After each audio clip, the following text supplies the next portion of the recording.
I think some of the most important things you could do to create a flywheel and actually stay consistent with it is like consistency, creating really high quality content.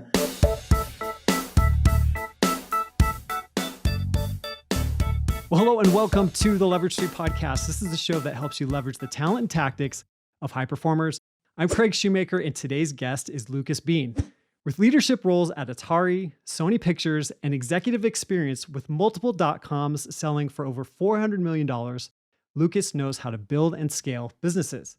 He's currently the co-founder and CEO of Social Proof, an AI-powered ad platform, and is dedicated to connecting creators and helping them scale their personal brands.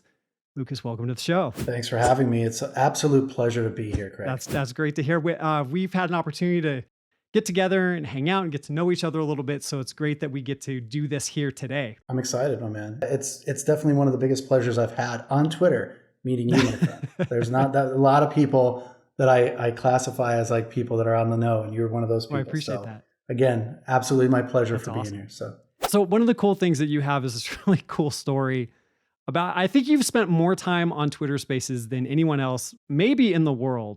So how did this experiment of yours come about? That's a really good question. And I get that a lot, actually. People are like, wait, how did you do 6,000 plus hours on Twitter Spaces? And I'm like, by doing the first hour, right? I was working at a fintech company consulting during the pandemic.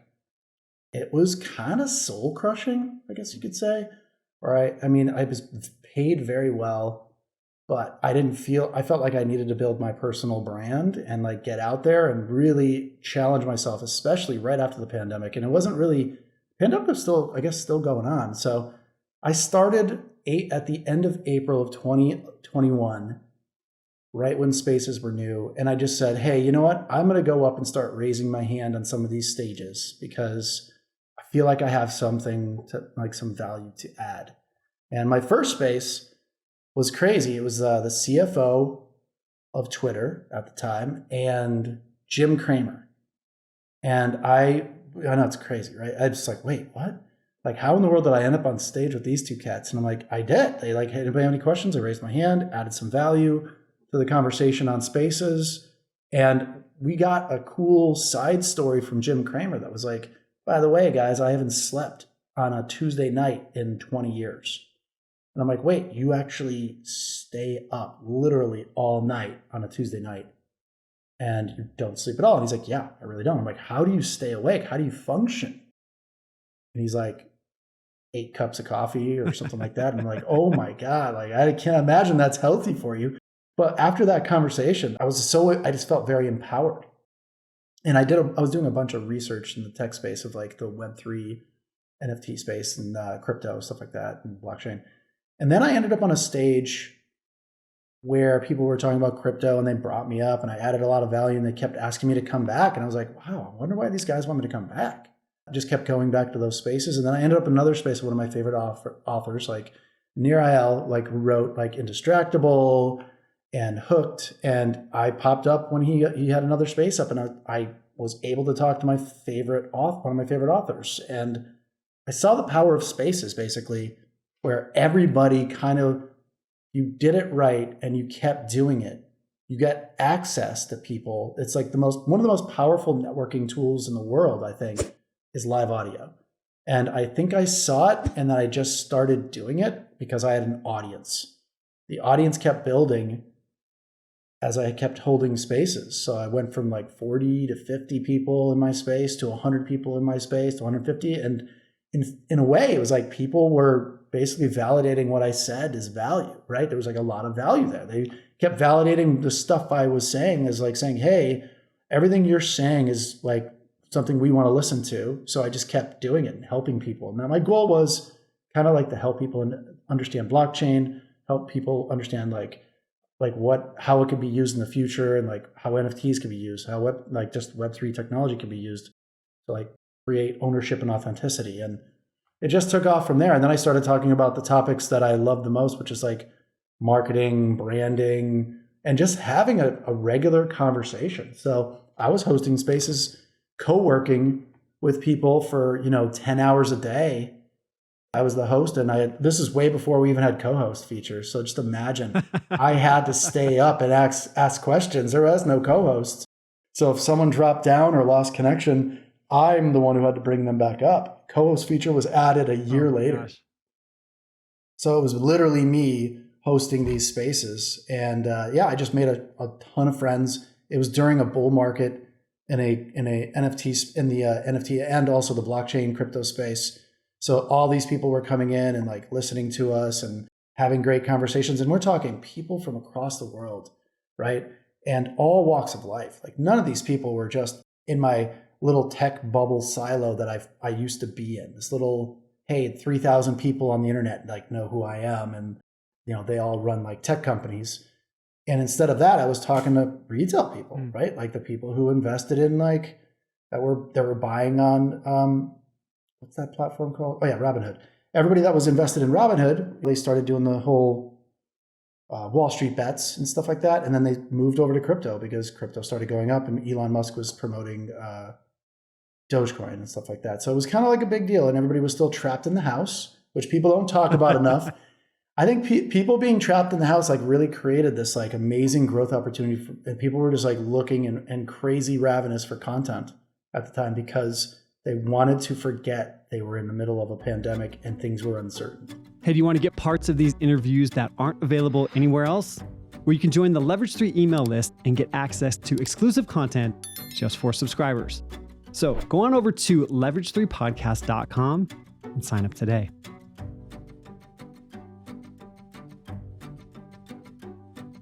Yeah, I think they wanted to forget for sure. And I think also, people's livelihoods became threatened in a lot of different ways. So that kind of pushed them for looking for different options or different avenues in order to earn an income that perhaps they wouldn't have in the past. Yep, I agree. And I think people were also, there's also the 98% or 95% of the people that want to get rich quick. And they think, they bought a lottery ticket by buying the right, cryptocurrency, or during the NFT bull run, like the right NFT where they could flip and make like 300 to 1,000 or 10,000%. They saw all these like winners, right? At the end of the day, the social proof on the internet at the time was, hey, some of these people that bought Dogecoin are now millionaires. Some of these people that bought these NFTs are now millionaires. They've changed their life with one purchase in 7 days. And it's like everybody that saw that as social proof that, hey, if they can get rich, so can I, which is what any kind of bull market does. Like when it came to penny stocks all the way back to the roaring 20s, the gold rush, tulip mania back in 1636, 1637, where people gold rushed and sold tulips to each other for crazy amounts of money. So I think that's a lot. I think that was some of the biggest drivers. So do you think that the opportunity with spaces exists the same way today as it did back when you were doing all of this activity? Not a chance. Yeah. So spaces, when spaces was new, it gave you an algorithm boost that was unparalleled and unmatched in any other way, shape, or form. I was getting at least a couple hundred followers a day just by, and it sounds like no big deal, 10 hours, but to me it wasn't. Time flew because I was having fun doing it. But it was definitely a point where I got burned out. But there's no way Twitter Spaces is that fruitful anymore. And the key is always leveraging people with large audiences and having them come onto Spaces and then interviewing them there. And then partially that audience hears you speak. And they're obviously highly qualified people following some of these folks. And you get to like bleed off of that and they get to know who you are. They're like, wow, who is this guy? I like what he's saying. I'm going to follow him as well. And I think borrowing other audiences is kind of like the way to do things now. I hate to say growth hack because people don't like to say the word hack. That is definitely the growth hack of like leveraging other people's audiences by interviewing them to leverage this. I would say I agree with that approach. So we're here today together. It works. It works, right? So it works. It doesn't always work, but it works. It works like 80% of the time. It works all the time. Yeah. Well, and it's like anything else. It's one of those things to where it doesn't work all the time, but it works long term. Like it just has to be something that you commit to and you continue to do. And once you begin to build momentum, then that really tends to help out. Yep, the flywheel is everything. I totally agree. Right. So in terms of helping people navigate this seemingly treacherous territory of building their brands, of trying to carve out who they are online and gaining and keeping attention. What are the things would you help and suggest that people do in order to make that happen? I think building systems and processes around like keeping up momentum is like critical. And I'm still playing the Rubik's Cube part of that, solving the Right. problem of building, because it's a regular, you can never stop trying to solve that problem. It doesn't matter how big you get on social or wherever you are. You always have to be iterating and innovating in a way where you're changing your methods up with whatever new technology is coming out. So let's say some new product gets released by Twitter, take advantage of it, because it's going to, any new product released by any social media platform anywhere is the thing you should go after quickly to grab as much attention as you can to grow, to keep growing. And you have to keep on with that. It is a hamster wheel, but the process and systems, specifically the systems you build out to rapidly iterate and ideate like content, is like so critical. And like I said, I'm still working on that part to like stay up with a lot of these people I see doing it. I definitely need to build my process a little bit better, but I think that's the key, is like literally going after the new things that people release, but also consistency.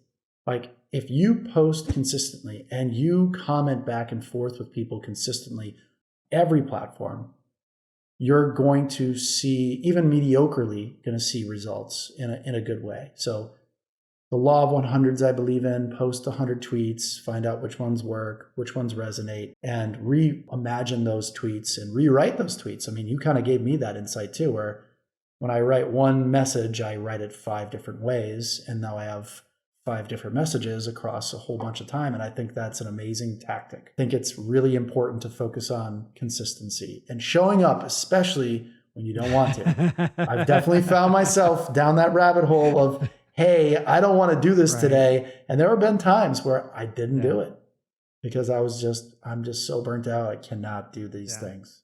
But then there are days where I'm like spot on. So it's an interesting thing. It's definitely a hamster wheel. Right. Let's be honest. Yeah. The consistency in dealing with the whole emotional aspect of what it takes in order to build something from the ground up that's basically all you. I mean, because we're talking about personal brands, we're talking about solopreneurs type of thing.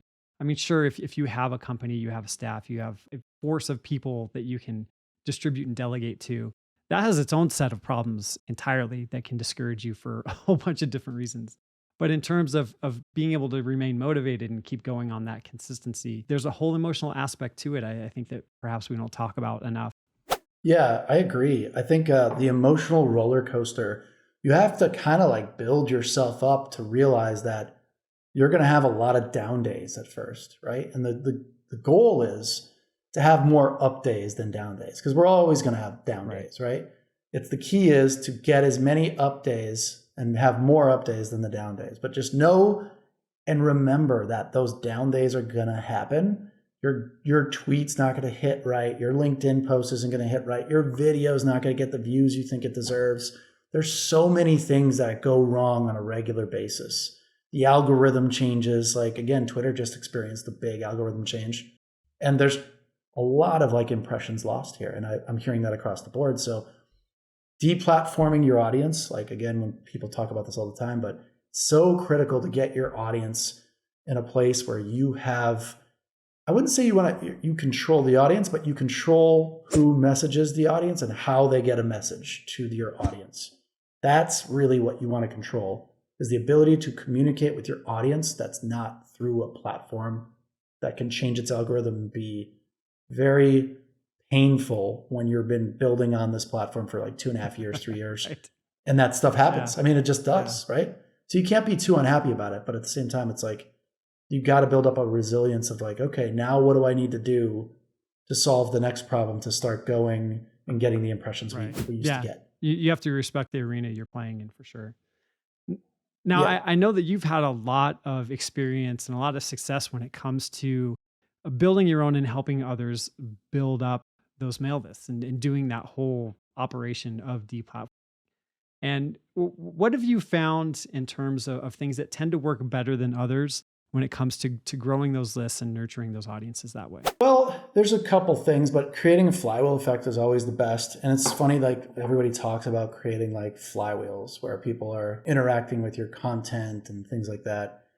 Problem with flywheels is like, why do they interact with your content on a regular basis? Like, what value are you providing? Is the algorithm actually helping you see the same content over and over again? Do you want to interact with it? So for me, it's that flywheel is so important. And I think some of the most important things you could do to create a flywheel and actually stay consistent with it and have people see it on a regular basis is exactly what I said earlier, is like consistency, creating really high quality content, finding out the content that actually works for people, basically reimagining it or be inspired by their content to actually stay in that kind of like method of like having them see your content on a regular basis. It's not easy though. Like the flywheel, there are a couple of things you can do that'll make it easier, which is build a process of around exactly what you want to do in the morning, where you're like, here's the time period I'm going to go communicate to people on their posts, right? Let's just say it's LinkedIn. Here is the time period I'm going to post and then communicate back on my posts with them. And if you get back to them and you communicate back and forth, you can share audiences because they're commenting, the other people are you're commenting back, and you create this like relationship and eventually take it offline like we did, right? We took it offline. We had a couple of Zooms. It was great. We actually, obviously, at least I think it's great. I think there's a couple of other ways to do it too, especially on Twitter. Like Twitter does not mind you doing like a giveaway. Giveaways can be super powerful to keep the momentum up and build a flywheel and build social proof around it as well. Like if you actually do a giveaway and you start showing people winning the giveaway and retweeting the messages of them actually winning these giveaways, it shows validation of like, wow, there are actual people winning these things or getting these, like achieving giveaways. So it's like, I will take part. I will remessage, reshare, whatever it is. And you use products rather than paid ads to target. So if you want to get a bunch of people to sign up, you could just use an iPad, right? But you're going to get crappy engagement eventually, right? People are signing up for all the wrong reasons. Now, if you give away something that just the audience you're looking to attract want and know about, that's the secret like hack to creating like a flywheel effect that works really, really well, that will amplify your social impressions across all channels. And I think it'll just keep the flywheel flying as long as you keep showing which people won along the way as social proof.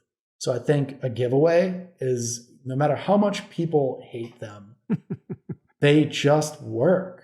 Like they just work. And if you give away targeted giveaways for the audience, again, giving away a great idea. It's like you give away an iPad. Everybody wants an iPad, right? Everybody wants to sell an iPad on eBay after they win one for free, or they just want to keep it. And are they going to take part in the next giveaway? No, probably not. You're not probably going to let them win for the next at least 3 giveaways in a row, right? So I would recommend giving away a very unique product. So if you want to reach photographers, give away something only photographers want.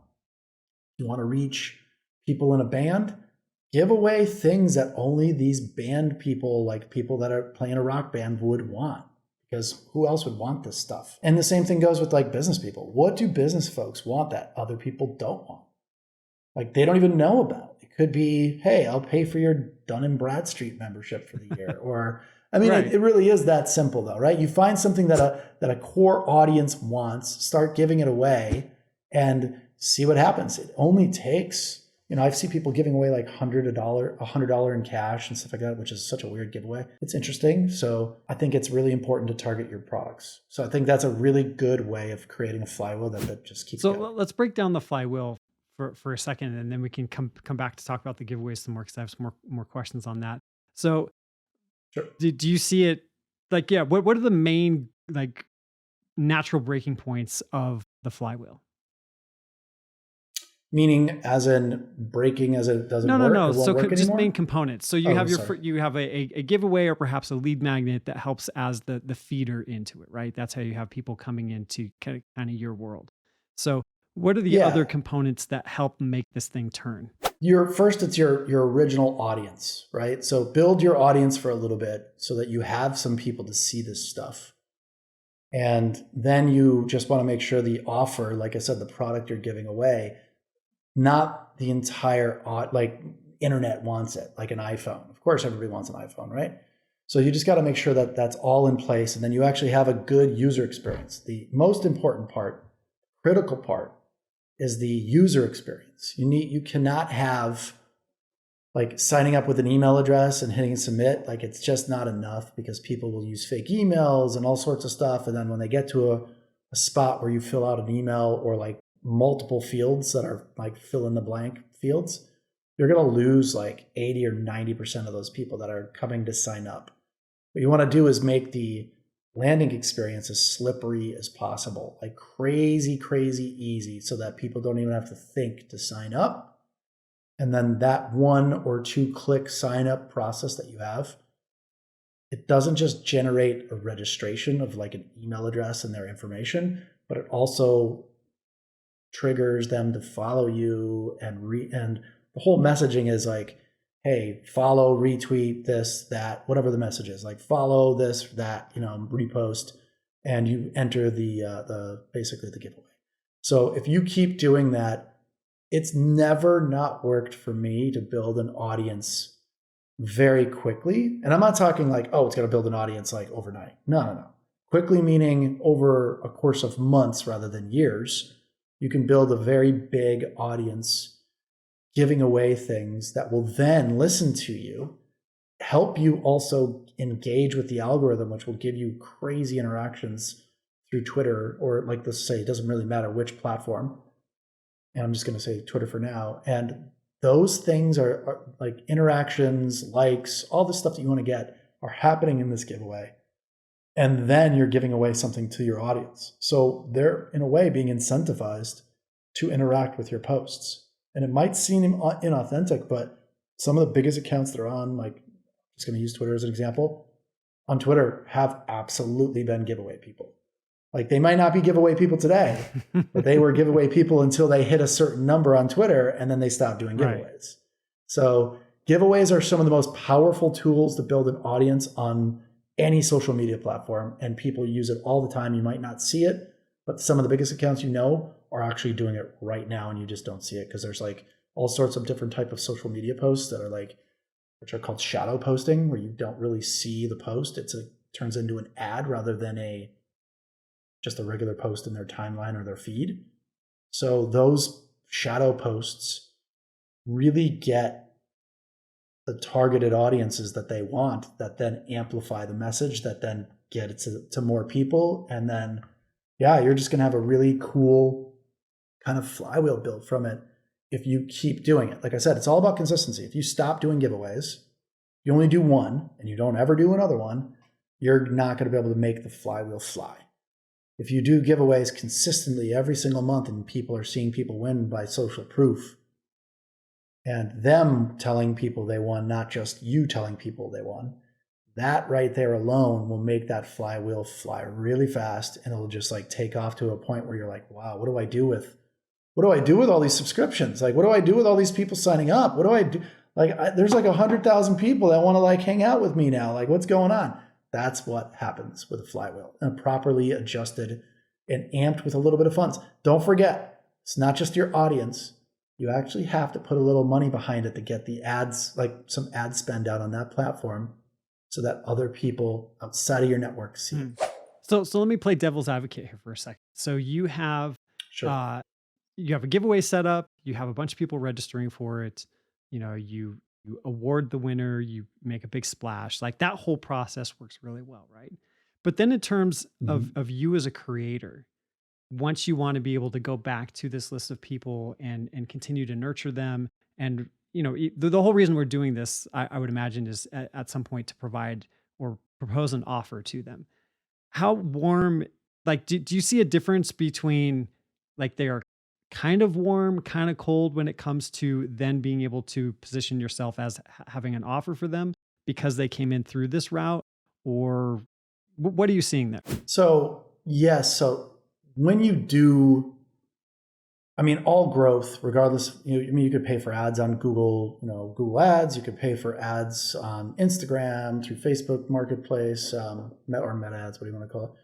Pay for ads on TikTok. And every single time you run an ad or post a post, you're always going to get unqualified users. Like at the end of the day, people sign up just to sign up sometimes, and they use their email addresses that they don't really use. And even if you get the most highly qualified leads, right, or people that want to read, like let's just say a newsletter, I think it's just the way of the world where volume equals degradation in like open rates and click rates and things like that. No matter what, like it doesn't really matter. You could literally have a business that's completely dedicated to talking to like startup and tech people, right? And all you have is an audience in your inbox on a newsletter that are reading your newsletter, and you have 100,000 subscribers, right? And they could be all startup and tech people, but you know what? Your open rates and your click rates, like I said, as soon as they grow, you're going to get people that don't open it. You're going to get people that go to spam. You're going to get people that just don't have time to read it. There are some masochistic people out there that leave their inboxes like filled with unread messages, like thousands of unread messages. I don't know how they do it, by the way, but I actually need to have an inbox 0 every day. I literally mark all as read. Oh, I mark all as read for sure. Like there are emails where I'm like, I probably need to respond to this, but I'm just gonna like select all and mark as read. And if I want to get back to set the timer reminder in Google in Gmail. Have you used that recently? Not recently. Yeah. Yeah, it's amazing that timer where it's like, hey, you know what? Remind me tonight or remind me tomorrow of this email, and that's useful. But otherwise, like I'm subscribed to 25 newsletters minimum, probably more. And I don't read any of them because, and I'm super qualified for that audience, right? So I am one of the people that should be reading them, but there's just not enough time to read everybody's newsletter all the time. Especially if and it's a first movers. Yeah. I was just saying, especially if you're trying to create things as well, Yeah. Yeah. It's just no way. And like, yeah, there's some of them I want to see because there's like new entrances to the market. Once you read like a couple of these folks' emails too, you kind of like know what their message is and know what their format is. You know, like what's going to happen in the next newsletter, I guess you could say. But once you get like new entrants into the space, it's like you want to like see how they're approaching it. Is it unique, or are they just doing what everybody else is doing? So I think it's important to understand that with growth, with a flywheel and a giveaway, you're always going to see, and this is with growth with or without, and it might happen quicker, or it might seem like it happens quicker to get people not reading or not taking part in your offers. But I'll take 100,000 subscribers and have a 25% open rate than having 10,000 subscribers with a 50% open rate, because it's just the scale is what you're working off of. Yeah, it's scale. And when you scale, your open rate's going to degrade. It's just not going to be this like, oh my God, this is amazing every time. Oh my God, I'm just going to open this guy's every email and that's it. You've got to remember like how many people actually take part in these things, right? They read it. And this is just an example, sorry. So I'm just going to carry on a little bit, but people like read emails, and each one of the emails is teaching you something, right? So, or at least hoping that's the answer, right? Teaching through a newsletter. So it's, do you have time to learn something new? And how many people actually put into play the stuff they learn from a newsletter, right? How many? 99% of the people don't do shit. We already know that. Sorry if I can't swear, but 99% of the people, you could give them this like blueprint. You could give them this treasure map and a shovel. Right. And they still won't go dig it up. They'll still be skeptical, or they'll come up with hey, I got to go watch Netflix. I got to finish that series, or hey, I got to do that or this, and I think that the answer there is like, you just know that that's going to happen with growth. So when you jump from 10,000 subscribers to 50,000 subscribers to 100,000 subscribers, the goal is to let obviously the open rates and the click rates stay similar or stagnant. I would take stagnant and a heartbeat, but just with growth, it just doesn't happen that way. No matter what you do, it's just the open and click rates and any kind of thing, any kind of growth, any kind of new user acquisition, whether you're selling them something or just acquiring them via an email address or a phone number. Anytime you grow, you're always going to have degradation in open rates, click rates, and just conversion rates, and unsubscribe rates, stuff like that. So tell me a little bit about how you've done this in the past. We've talked about kind of the concept, but what sort of histories behind it, and what sort of successes have you had doing it? Yeah, so I've done this in multiple different categories. So all the way from lead generation to entertainment to gaming to social commerce sites, which aren't really that appealing anymore. It feels like the social commerce stuff has seen its season. But for example, I have a good example of tactical execution on this, is that I did this for a social commerce site for musicians. And what I did was called tribal marketing back. I mean, this is 2012. So around 2012, I don't know if I coined the phrase or not. I don't know if the tribal marketing was around, but I basically segmented people into these tribes that were part of a band, right? And this is rock bands. This isn't like woodwinds and brass instruments, stuff like that. So these are rock bands, and they all have like different avatars with them. So like the lead singer is not always the front guitar man. And the guitarist has different needs than the bass player, and the bass player has different needs than the drummer, right? So I basically targeted these audiences separately with items only they would want and know about. And for an example, we would give away drum sets, and you'd think, oh man, you're giving $1,000 or $2,000 drum set away. Why are you giving such a huge thing away? That's a very expensive giveaway. I'm like, well, of course it is, but at the end of the day, if you back into cost per acquisition, the amount of money we spent on media to amp any of these giveaways was so minuscule that when I launched the flywheel, people were very convinced it wasn't going to work. And, within 2 months, I was able to reduce the cost of acquisition from 14, I think it was, dollars, because I had already reduced it some from 16. So around $14, the flywheel started to kick in. And I was able to reduce the cost in 5 months, it got all the way down to 89 cents cost per acquisition of a user. Yeah. And it was because of the flywheel. It was basically the flywheel was filling the top of the funnel with email addresses, top and middle of the funnel. And then it was our job acquisition wise to make sure that these folks got an email from us, and obviously drip campaigns that went with it. And eventually along the way, they were basically making zero revenue from social media at the time. And by the time I was done, 11 months later, the company was expecting to become profitable in 2 years. I made it profitable in 11 months. Wow. They didn't know what to do. They were like, wait, we're profitable. What? How is this possible? I'm like, we just did it. We should be happy, right? And it became profitable. And not only that, it was basically, I was able to turn off amplification of these posts that we were doing. Basically marketing spend, I turned off for 3 months straight, and I was still acquiring users because the flywheel was so powerful at this time. I was still acquiring users at 50,000 new members a month. Wow. Because the flywheel was flying still. The process was still there. The social proof kept going on, and all we had to do was pay people for us to post and basically maintain the system I already had in place. Wow. So yeah, that's a great example of going from 40,000 members to 480,000 members in 11 months. That's incredible. So it can be done. Yeah, you don't hear about that type of growth very often, that's for sure. Yeah, it's all about problem solving though. You can find out a way to do it. There's always a way to get quick boosts of audiences, and then you just realize with analytics, of course, analytics are the most important thing to me, at least. We built our own analytics platform while we were there, and we tracked every single number we had. And from what I was saying earlier is they had zero revenue was associated to social media at the time. And by the time we sold the company, 30% of all the revenue coming in for the company was coming in through social. Wow.